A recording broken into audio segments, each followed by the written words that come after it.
À un moment, il faut se remettre en question.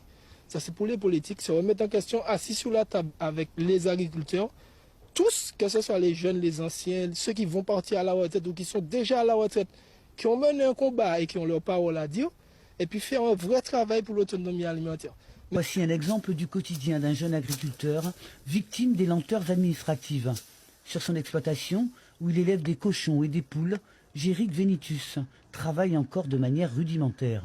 On n'a pas tout le matériel qu'on a demandé.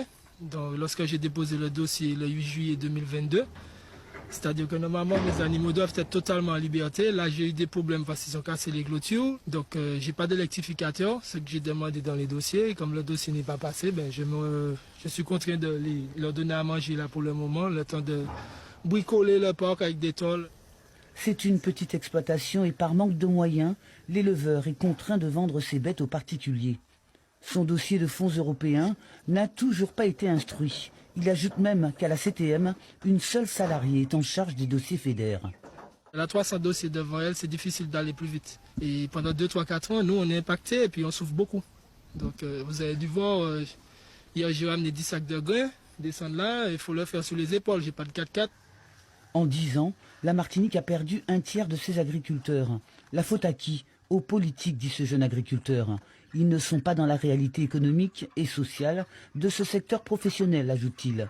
Et c'est pour cette raison qu'il dit se reconnaître dans le mouvement initié par le RPRAC. Et pas faire un travail politique pour l'autonomie alimentaire. Ce ne sont pas des agriculteurs.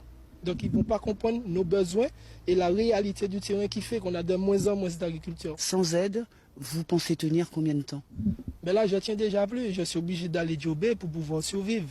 Moi, je ne me paie rien du tout. Je paie l'essence de la voiture pour aller acheter du grain. Je vis chez mes parents, on a des arbres fruitiers, on a des fruits à pain, on mange que ça, pratiquement. S'il fallait me nourrir comme les gens qui habitent à la cité, qui n'ont pas le choix que le supermarché, je serais pareil qu'eux.